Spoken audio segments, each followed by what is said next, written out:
নমস্কার বন্ধুরা, আজকে আমি আপনাদের সামনে রেস্টুরেন্ট স্টাইল ফিশ ফিঙ্গার বানিয়ে দেখাচ্ছি। এটা বাড়িতে সন্ধে সময় চায়ের সাথে কোনো গেস্ট এলে বা এমনিও চায়ের সাথে পরিবেশন করতে পারেন। খুব সুন্দর একটা রেসিপি, বাচ্চাদের সবারই খুব ভালো লাগে। তো চলুন দেখে নেওয়া যাক রেসিপিটি করতে আমার কি কি লাগছে। চলুন শুরু করা যাক রেসিপিটা। তো আজকে এই ফিশ ফিঙ্গারের রেসিপিটি করতে আমার কি কি উপকরণ লাগছে সেটা একটু দেখে নেওয়া যাক।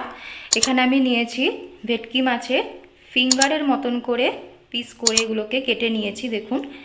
আচ্ছা, এখানে নিয়েছি ধনে গুঁড়ো, রসুন 3 কোয়া রসুন বেটে রেখেছি। এটা নিয়েছি গরম মশলা আর মিক্স মশলা, যেটা আমি পরে আপনাদের শেয়ার করব। নিয়েছি একটা ডিম, ব্রেড ক্যাম্পস, কর্নফ্লোর, সাদা তেলে ভাজবো, নুন আর লেবুর রস। তো আসুন শুরু করা যাক। তো এখানে যে ফিলেগুলো করা রয়েছে ফিঙ্গারের, সেখানে আমি অল্প একটু নুন দিচ্ছি এখানে লেবু রস, আর এখানে দিচ্ছি সমস্ত মশলাগুলো: রসুন, মিক্স মশলা, ধনে গুঁড়ো দিয়ে এটাকে ভালো করে ম্যারিনেট করে আমি 30 মিনিটসের জন্য রেখে দেবো। ঢেকে এটাকে 30 মিনিটের জন্য ঢেকে রেখে দেবো।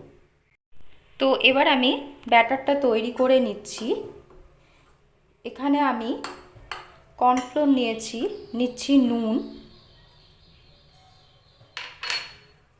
আর ডিম দিয়ে এটা ভালো করে মিক্স করে নেব। তো 30 মিনিটস হয়ে গেছে, ম্যারিনেট করে রেখেছিলাম। এবার আমি একে একে, দেখুন, এই যে ম্যারিনেট করা মাছগুলোকে ডিমের ব্যাটারে, ডিম আর কর্নফ্লাওয়ারের ব্যাটারে ডুবিয়ে ব্রেড ক্যাম্পসে কোট করছি। দেন আমি ডবল কোট করব এটাকে, আরও একবার এটাকে ব্যাটারে ডুবিয়ে।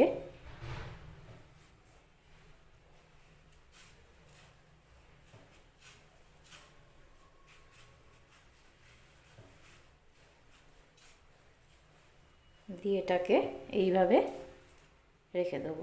এইভাবে আমি বাকিগুলো করে নেব।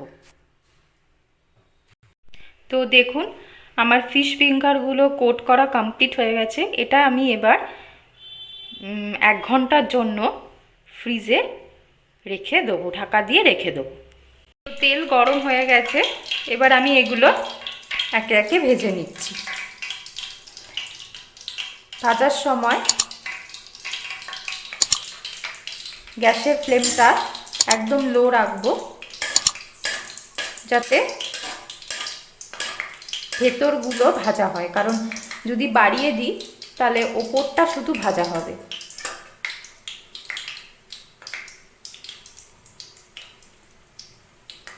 এইভাবে একে একে আমি ভেজে নিচ্ছি। তো আমার রেস্টুরেন্ট স্টাইল ফিশ ফিঙ্গার বানানো রেডি। এটা আপনারা বাড়িতে সন্ধ্যের সময় স্ন্যাক্স হিসেবে খেতে পারেন।